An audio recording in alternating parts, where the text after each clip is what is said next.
Hi అండి. నమస్తే. Welcome to అమ్మాయి లోకం. అందరూ ఎలా ఉన్నారు? నేనైతే చాలా బాగున్నాను. మీరందరూ కూడా బాగుండాలని మనస్ఫూర్తిగా కోరుకుంటున్నాను. ఇవాళ మన రెసిపీ వచ్చేసి అటుకులతో అప్పటికప్పుడు చేసుకునే బెల్లం కుడుములు ఎలా చేయాలో చూద్దాం. స్కిప్ చేయకుండా చూడండి. ముందుగా మిక్సీ జార్‌లో వచ్చి ఒక కప్పు అటుకులు తీసుకున్నాము. ఇవి ముద్దటుకులు. ఈ రెసిపీకి వచ్చి ముద్దటుకులు మాత్రమే బావుంటుందండి. తర్వాత 2 యాలకులు వేసి దీన్ని రవ్వలాగా చేసుకొచ్చుకుందాం. సన్న రవ్వలాగా ఉండాలనమాట. చూడండి ఈ విధంగా ఉంటే సరిపోతుంది. దీన్ని పక్కన పెట్టుకుందాము. ఇప్పుడు కడాయిలో వచ్చి మనం ఏ కప్పుతో అటుకులు తీసుకున్నామో అదే కప్పుతో ముప్పావు కప్పు బెల్లం తురిమి తీసుకున్నామండి. ఒక కప్పు నీళ్ళనమాట. మనకి బెల్లం పాకం ఏమీ రావాల్సిన అవసరం లేదండి. బెల్లం కరిగితేనే సరిపోతుందనమాట.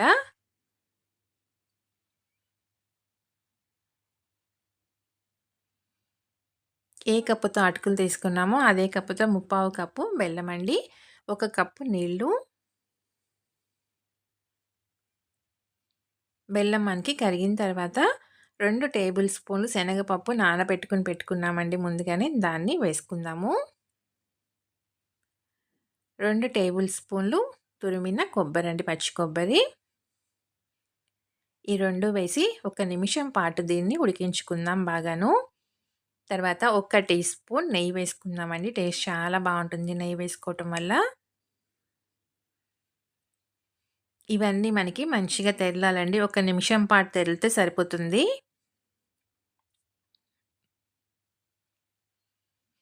ఇలా మంచిగా మనకి తెరులుతూ ఉండగా, మనం మిక్సీ పట్టుకున్న రవ్వ కూడా వేసేసుకుందామండి. రవ్వ వేసుకున్న వెంటనే స్టవ్ వచ్చేసి లో ఫ్లేమ్‌లోకి మార్చుకుందాం. ఉండలేమి లేకుండా మంచిగా కలుపుకుందామండి రవ్వ ఉడికేటట్టుగా.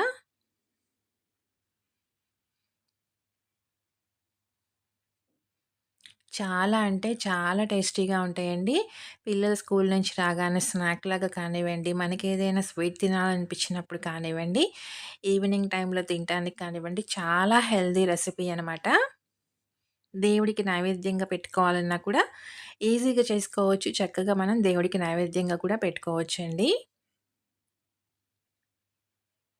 చూసారు కదా! చక్కగా ఉడికిపోయిందనమాట. స్టవ్ అయితే ఇంకా ఆఫ్ చేసేసుకుందాము.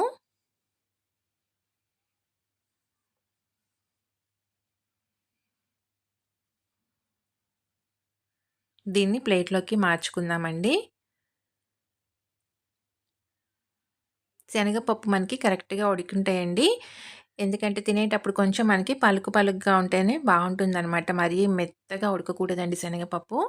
అందుకని కరెక్ట్‌గా ఒక నిమిషం పాటు ఉడికించుకున్నామంటే సరిపోతుంది.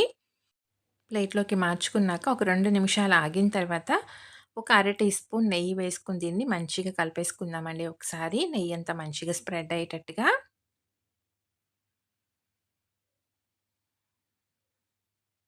ఒక 2 నిమిషాలు ఆగి మనం కలుపుకున్నామనుకోండి, ఆ వేడి అనేది కొంచెం తగ్గుతుందనమాట.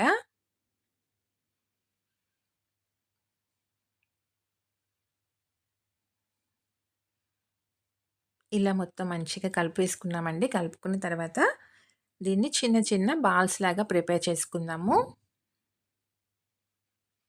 మీకు కావాల్సిన సైజులో చేసుకోవచ్చండి. పెద్దగా కావాలంటే పెద్దగాను చేసుకోవచ్చు. చిన్నయి కావాలన్నా చిన్నగా కూడా చేసుకోవచ్చు. నేను మీడియం సైజులో చేశానండి.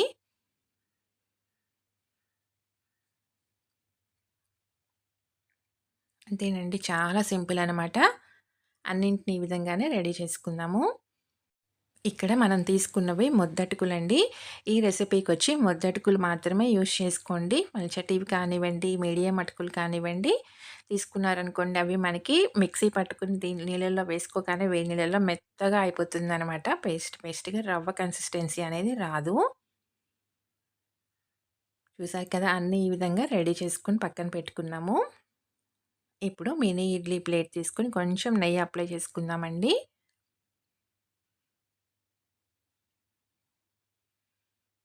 దీనిలో మనం పెట్టేసుకొని ఇడ్లీ ఎలా అయితే స్టీమ్ చేసుకుంటామో అంతేనండి. 5 నిమిషాల పాటు మీడియం ఫ్లేమ్‌లో పెట్టుకొని స్టీమ్ చేసుకున్నామంటే కరెక్ట్‌గా రెడీ అయిపోతుంది.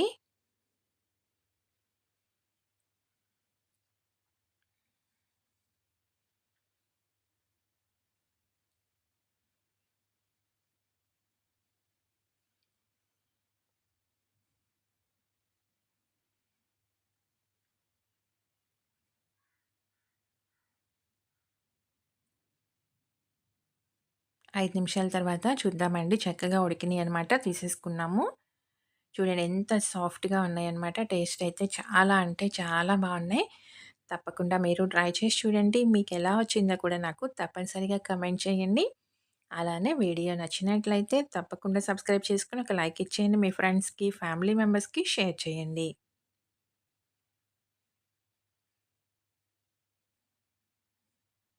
ఒకటి తుంచి చూద్దామండి. చూడండి ఎంత సాఫ్ట్‌గా ఉందో. టేస్ట్ అయితే చాలా బావుంది. తప్పకుండా ట్రై చేసి చూడండి. పిల్లలకి, పెద్దవాళ్ళకి అందరికీ నచ్చుతుందనమాట. తప్పకుండా ట్రై చేసి చూడండి.